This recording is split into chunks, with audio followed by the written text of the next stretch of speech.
Hello again and welcome back. So we are moving right along to the appendicular skeleton. Just so you guys know, again, we've got a whole study list in your lab. Make sure that you guys are going over that list because there's a lot of things that we're going to talk about that we're not necessarily going to be able to test you guys on. But we need to go over all of it anyway, so let's get started. All right. So we have, just for a review, we have already covered the axial skeleton, right? That's everything in blue that you can see right down the center here. And now we're going to be working on our appendicular skeleton, everything you can see in the pink. Now this does include the pectoral girdle. That is going to be basically everything that attaches to your upper shoulders. That's going to be your shoulder to your arm to your scapula, everything that's going to be attached on this upper part region right here.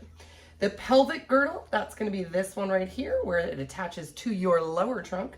And then you're going to have your upper and lower limbs. So basically everything outside of your shoulder all the way down and everything outside of your hips all the way down. All right, let's start at the top and work our way down. So we've got the pectoral girdle first, excuse me. This is our shoulder girdle. So this is basically right here. And you can see right here, it's going to be consisting of our clavicle and our scapula. That's going to be this one right here. It's actually hidden behind the ribs, so it's kind of hard to see in this view, but we're going to see a better view in just a second. So you can see the medial end of each clavicle is going to articulate right here. So this is the medial end. We're articulating right here with the manubrium and the first rib. Okay, so that's our sternum and that's our first rib right here. Actually right there. Laterally, it's going to attach right here at the scapula. And the two scapula or scapulae, which is plural for scapula, they don't actually touch or articulate with each other. Those shoulder blades are separated. And they actually don't attach to the axial skeleton at all. It's only attached right here. Okay. Okay, so the mobility of your pectoral girdle is great because it's, right, we are pretty flexible, right? Pretty flexible. So you can see that right here. We're basically connected at our clavicle. Right here, this is our sternoclavicular joint attaching the clavicle to the sternum. Remember, anytime we're merging those two names, it's because it's literally the section where those two bones connect. You can see right here, the scapula is going to be all the way down here, not really articulating with anything over here, only articulating right here, that little synovial membrane right here, which we're going to talk about. Let's see, your glenoid cavity, which is your shoulder joint, that's that socket that we talked about. That's going to be really, again, good for flexibility, good for movement, not so good for stability, right? So you do have to strengthen your shoulders. If you've ever done like planks or anything like that, your shoulders are like shaking like crazy, right? Really good for mobility, not so good for strength. So you do have to increase the strength in that one if you're trying to get some of those workouts done. Now let's talk about our clavicles, and our clavicles are known as little keys, and that's going to be basically this one right here, right? So this is our medial end right here. This is going to be attached to that sternum. We've got our lateral end right here, which is known as the acromial end. So the sternal end is going to articulate with that manubrium of your sternum, and the acromial end is going to articulate with the scapula. And that's pretty much it. That's pretty simple for the clavicle. Ooh. Here we go. Now the clavicle is important for muscle attachment, guys. This is bones. Most of them are going to be muscle attachment or they're going to be some kind of joints, right? So we do hold, again, it does allow us to hold our scapula all the way out, right? Our arms lateral allows for great movement, great flexibility, all that stuff. Also good at transmitting compression to the upper limbs, right? We don't want to always be putting too much pressure on one bone. Remember, we learned about that. We learned about fractures. We don't necessarily want that to happen. Okay, so reducing stress in any way possible is always going to be a great thing. And that's what this guy does as well. A couple different ends of this. We've got the trapezoid line, which is going to fall right here at that lateral end. You've got your conoid tubercle, which is going to be this little section right here. This is a little impression. That's basically the costoclavicular ligament that's going to attach right here. Almost said Costco. Okay, we talked about how the clavicle articulates with the scapula. This happens at what's known as the acromion. That's going to be found right here. This is that glenoid cavity, that shoulder socket, right, where your arm actually is going to go in and attach. You've got your scapula articulating with your humerus and your glenoid cavity. Humerus is going to be right here. Glenoid cavity is going to be right here. Your scapula is in the back. It's kind of hard to see, but back here, dorsally, posteriorly. And then you've got broad surfaces of the scapula, which are basically for muscle attachment. Like if you've ever worked out your back, you can see your shoulder blades moving, right? That's exactly what they're doing. They're just a site of muscle attachment. And that's what you can see right here. This big broad section, right? This big flat triangular shape, that's your scapula. That's basically your shoulder blades. They do have these 3 borders, which we're going to talk about, 1, 2, 3, in this triangle, 3 different angles. You've got the articulation in the glenoid cavity, which is laterally. You've got this spiny posterior bony ridge. We already talked about the acromion process. Oh, and the coracoid process, you can see better right here. Okay, so this is a coracoid process. This is the acromion. This is the glenoid cavity, right? That shoulder socket. You basically got your superior angle right here, your superior border.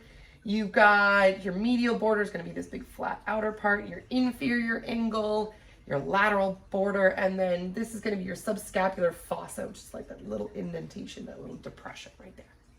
So your scapula. Looking at a posterior view of this, you can see again, this is the acromion, this is the coracoid process. You've got your superior angle right here, your inferior angle. This is going to be the spine, right? This long projection out here. Infraspinous fossa is going to be right here, your medial border, and that glenoid cavity again right there. Exactly. Moving to your upper limbs. Okay, so we've moved away from our shoulders. We're working our way out and down. We have 30 bones total in each of our arms. I know 206 bones is so many, right? But it's really not. So, because you're going to have the same on both sides. So once you learn one side, you're going to know the other. Just make sure that you get which side which, because we do test you guys on which is left and which is right. So make sure you guys are paying attention. Now, we do have the humerus, which is going to be the largest bone in your upper arm. In fact, it's going to be the only bone in your upper arm, right? Branching down into your radius and your ulna. This is going to be known as the antebrachium. So your brachium would be the top part of your arm. Your antebrachium would be your lower part of the arm or the forearm. You've got 8 carpal bones in your wrist, 5 metacarpals, and 14 phalanges or fingers. Have you ever seen Friends? Regina phalanges is something that Phoebe uses all the time, and it always cracks me out because it just means fingers. Fancy word for fingers. All right, moving to the brachium, right? The big part. This one's an easy one because there's one bone, and that's going to be your humerus, right? Your humerus. It is the only bone of your upper arm, right? And it's going to be very similar to your femur in your lower leg. So when we talk about the femurs, a lot of these, in fact, the arms and the legs are going to have very similar structures and very similar bones. They are, of course, going to be named different, but the structures, the attachment points, really even the layout, it's going to be really similar. So make sure you guys are paying attention to that when you look at the upper and the lower limbs. Okay, so this is the longest and the strongest bone of our arms. Obviously, it's the big one right here. Right? We do articulate with the scapula in the shoulder, and we articulate with the radius and the ulna down here at the elbow. And we're going to see both those attachment sites here, but let's start at the top. So we've got our head right up here. That's going to be attached to the socket. We've got our greater tubercle right here, where the lower tubercle is going to be, the lesser tubercle is going to be on the bottom. We've got our intertubercle sulcus, which is this area right here. We've got our surgical neck, right? Just like when we talked briefly about the femurs and the long bones. This is our delta turbosity right here. This is the shaft of the humerus. I think that's pretty much it. The greater tubercle, again, is going to be that rounded, this section right here. That intertubercular sulcus, this little section right here, this is going to be attached to the tendons of the bicep muscles. And then our delta turbosity, which is going to be down here, which is going to be attaching to our deltoids, which are back here. Okay. Looking at the lower half, we have our capitulum, which is going to be right here. This capitulum and the trochlea are going to be these guys right here. These are condyles, and these are helping to articulate with the radius and the ulna. So this is our attachment points, because we don't want bone on bone rubbing on each other. That's why we're using these condyles. The muscles are going to attach to the epicondyles. You can see our lateral epicondyle right here, or medial epicondyle right here. You've got your coronoid fossa and your radial fossa. Both of these are going to fit into the radius and the ulna. So the radius is going to fit into the radial fossa, right? And the coronoid fossa is going to fit right here into the ulna. So the radial fossa is a really easy one to remember. Just remember coronoid for the other one, for the ulna. Now we're going to be looking at posterior of the same humerus. So you've got our radial groove, which is going to be this guy right here. This is going to accommodate for any of those radial nerves. If you ever hit your elbow or hit something like that and you're like, ah, right? You've probably hit a nerve.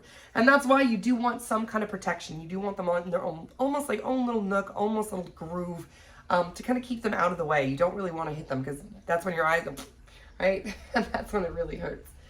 Same thing, we've got our gradiotubercle here. We've got our surgical neck, anatomical neck. This would be the head. You've got your deltoid tuberosity right here, and then you're finally your radial groove. Couple last things about the humerus. We do have the olecranon fossa. That's going to be right here.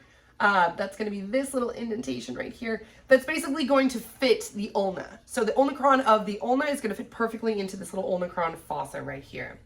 We already talked about our lateral epicondyles, our medial epicondyles, and of course you can't see the capitulum from the posterior side because that would be the anterior side.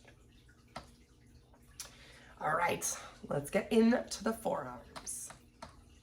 So this is going to be formed by the radius and the ulna. The proximal end is going to be up here, which is going to articulate with the humerus. Our distal ends are going to be down here, and they're going to articulate with all of our carpals. Now let's talk about the radius and the ulna. These two do articulate with each other. They are also attached by this interosseous membrane. You can think of osseous as like bone, right? So interosseous in between the bones, right? Important to keep these bones together. We don't want them splaying out, obviously. Now, when we are in anatomical position, the radius is always going to be laterally, right? And the ulna is always going to be medial. Best, easiest way to remember that. Besides, when we look at the radius, it's got like that little button, right? It's like a little flat button. You can even see it right here. I always put my finger on it and I just, it's like a little controller. Let's see. Okay. So this is going to be our radius right here. You've got the head articulating with the capitulum of the humerus. You've got your neck, the narrow, skinny area right here. The radial tuberosity, basically it's going to be, again, these inner grooves. You can't see it so great on the other, we're going to see it better on another slide coming up. But that's for the biceps brachii muscle. And I know we haven't learned muscles yet, but this is your bicep, right? You can just think of this as your bicep brachii. The shaft is going to be this long part right here. You've got your styloid process. You've got your little ulnar notch. That's going to be on the other side because it's going to be where the ulnar is articulating. Speaking of the ulna, right, or the ulnar, this is going to be the ulna is plural. The ulnar is singular. I know, Latin. This is going to be the main bone responsible for the elbow joint, right? The main joint responsible for the articulation with the humerus. We've got this hinge joint, which is amazing. So if you guys remember our joints, right, our articulations, right, this is going to be a hinge joint, great for strength, not so super flexible. It's really more kind of just like this motion, up and down, that hinge that we were talking about. The distal end is separated by from the carpals by fibrocartilage. Again, we don't want bone on bone rubbing. And so that's sometimes when you get older, like where you get carpal tunnel and stuff like that, which we are going to talk about. It's basically flaring up of a bunch of things here in the ulnar. Okay, we're going to be listing some features and then we'll actually see them on just a second in another slide.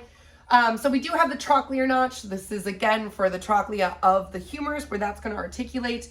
We have the ulnacron, which is your elbow bump. If you've ever felt that little elbow bump, that's basically, attachment for your triceps brachii muscle. You've got the coronoid process, which is the anterior tip of the trochlear notch. You've got the radial notch, right? This is where it articulates with the ulna with the radius. And then in your distal features, you've got the head, which is basically this knobby end here. And then you've got your styloid processes, which is going to be that little wrist bump right there. Better angle now that we can actually see it. So we have the radius on the left. We have the ulna on the right. This is the head of the radius, that little button that I was talking about. When you see it in person, you can literally see it's a round little thumbprint almost shape. Looks like a remote control, like I was saying. This is going to be your ulnacron right here of your ulna. This is your radial notch. This is where the head of the radius fits directly into the ulna. Let's see, down at the distal end, you've got your styloid process, this little bump that pops out right here. This would be the head of your ulna. This would be your ulna notch of your radius, because that's where the ulna is going to sit inside. You've got your styloid process right here. And then I think that's pretty much it. Okay, so that's what we just looked at right here. This is the radial styloid process, that little notch that pumps out right here. And then you've got your head of your ulna, which is going to be right here with the little ulnar styloid process. All right, so what happens when you have what's known as a Cole's fracture? This one's actually pretty painful. I mean, all fractures can be painful, but this one's really bad. So basically what happens is the distal end of your radius is forced into the shaft of your radius. And so what you can see right here is, so that's that distal end. And what's happening is this is actually getting pushed down into it, causing an absolute break right here. Super painful. And that's what you can see right here. And that's why this bone's kind of popping out right there. All right, moving all the way down, we're getting to the hands. So the hands are not super complicated, but you do have to make sure you pay attention to the numbering of the phalanges, right? So you got to know where to start. And it's always really, really important, because then it's just kind of like a map. You can almost read your way around. So that's what we're going to do. So let's talk about the carpus first. The carpus is going to be consistent of 8 of these marble-sized bones, and that's what you can see right here. Includes the hamate, the capitiate, the pisiform, the triquetrum, the lunate, the trapezium, the trapezoid, and the scaphoid. I know, but guys, it's not that many. Just need to remember exactly where they are. Now, always starting with the thumb as your number 1 phalange. Now, you also have your metacarpals, which we're going to see on the posterior angle in just a second, but you can see your phalanges, which do come out here. So remember that we do have to start with the thumb. Always the thumb is the first finger, and then we are going to count 1, 2, 3, 4, and 5. So if I'm asking which phalange is it or what number, make sure that you guys do pay attention to that. All right, looking at that posterior view, you can see the metacarpals right here. So we already named the carpals. These are our metacarpals basically right here. And you can see that there's basically only a couple parts to them. There's the head, the shaft, and then the base of the carpals, which is right there. Or the metacarpals, I should say, because the carpals are these ones down here. Now, I didn't point out that we do have these 2 little sesamoid bones right here in our thumbs. You can kind of feel them sometimes, depending on, and kind of feel them, right? All right, depending on how your hands are shaped or how your fingers are, you can kind of feel those sometimes.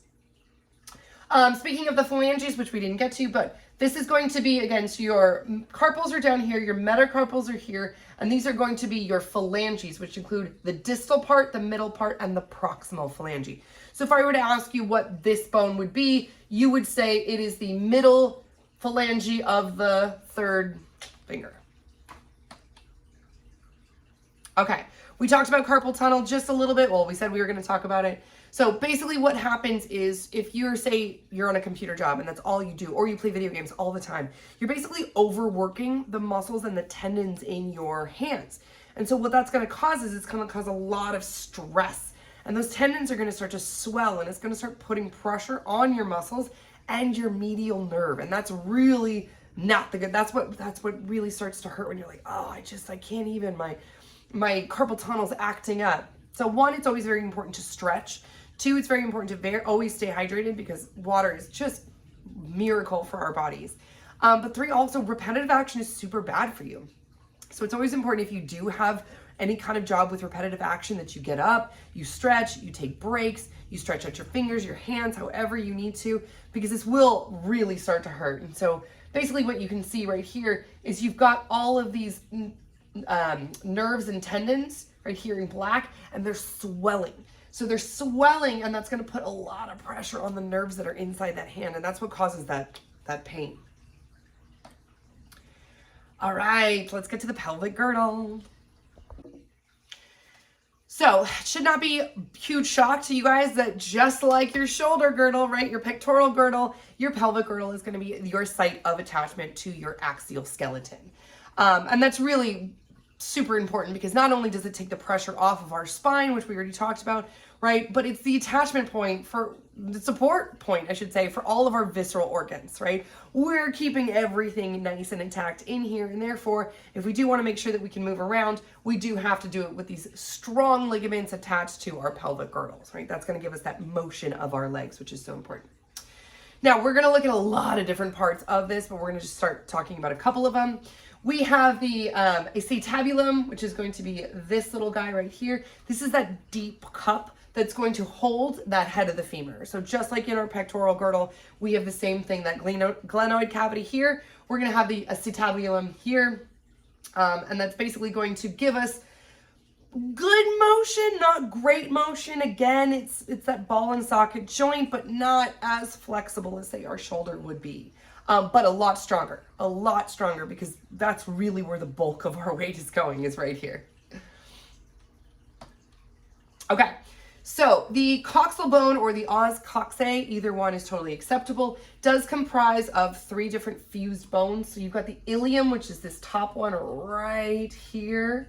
Okay, you've got the ischium, which is going to be this guy right here, and then the pubis, which is going to be this one right here. And then that hip joint right here, that acetabulum, that's where that ball and socket of the femur is actually going to fit into, right there.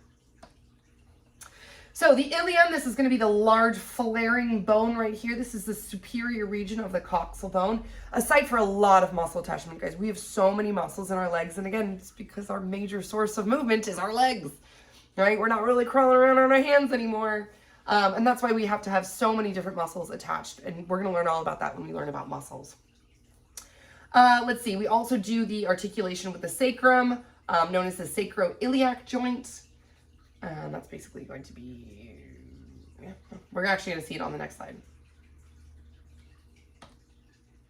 Okay. Okay, the ischium, again, is going to be this green section right here. Anteriorly, it does join with the pubis. It also has these, what's known as ischial turbosities, and these are the strongest part of your hips. Really important for motion, for movement, for strength, for support, right? For relieving that pressure off of our upper body, off of our spine, all of that really important part. And that's going to be this guy right down in here. The pubis, again, this orange part, or this little reddish part, I should say. This is the anterior region of the coxal bone. It is horizontally when you are in anatomical position, which again is kind of counterintuitive. It does include your pubic symphysis. You also includes your pubic symphysis is joined by fibrocartilage at the midline. We're going to see a better photo of this when we actually get to the lab.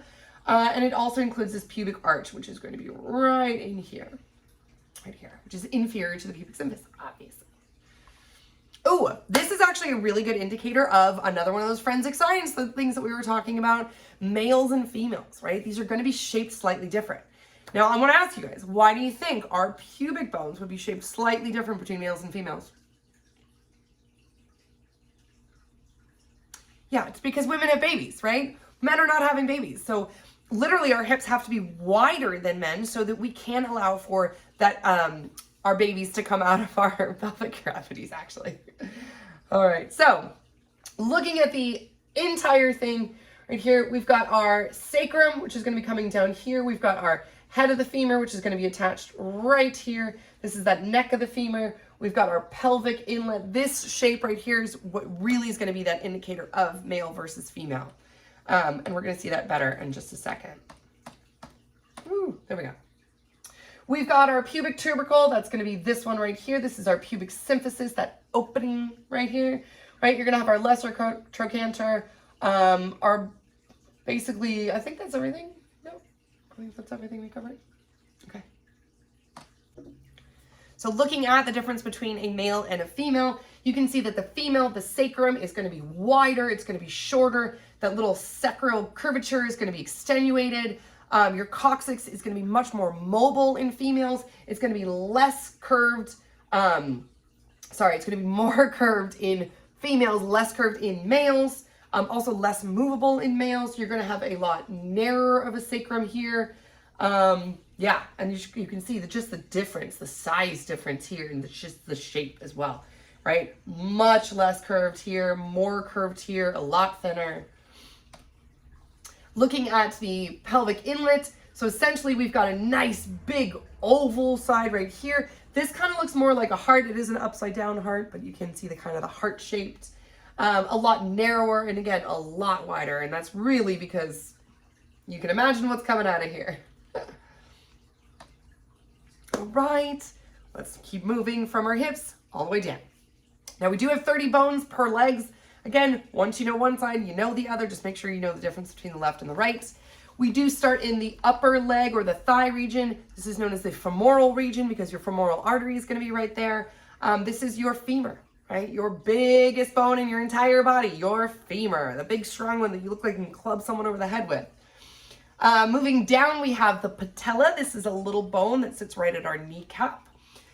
We have our tibia and our fibula, just like the radius and the ulna, guys. These are going to articulate with each other. They're going to be connected with that fibrocartilage. They're going to be articulating with the feet as well. It's almost the identical structures, right? We had our humerus. Right now we have our femur, we have our radius and our ulna. Now we have our tibia and our fibula. Same kind of thing. We do have 7 tarsals in our ankles. We have 5 metatarsals and 14 phalanges. All right, so this big bad boy, the femur, we already learned about him a little bit when we talked to intro to bones, that long bone. But just as a reminder, this is our head, right? This is our neck. This is our greater trochanter here, our lesser trochanter here. This is going to be that shaft right here. We're going to have our medial condyles in this one right here, these lateral condyles on the outside here. You're going to have your intercondylar fossa that's going to help articulate. You're going to have your patella surface right here. I think that's pretty much it. You guys should be fairly familiar with the femur already. All right, what happens when you break your hip, right? As we get older, we do lose that calcium in our bones start to get less strong, and due to things like osteoporosis, we get weakening, and because we get weakening, we get breakage. And especially with older people and falling, it's a very big problem. You kind of lose your step, you fall, first thing you're probably gonna hit is your hip, and that's where we do actually get a lot of hip fractures. So what happens is you can actually do one of two things. You can put pins in your hip to reconnect that breakage point, right, of the head of the femur right here. Or what you can do is you can just get a complete hip replacement, which is what my grandma did, and she never minded, right? Is where you actually take out this whole head of the femur right here and you replace it with a ball and socket joint that's just made out of metal. So that's that replacement. We've completely switched it out for a metal replacement. All right, moving down from our thighs to our legs, we have our leg region, which does consist of the tibia and the fibula, just like your radius and your ulna, guys.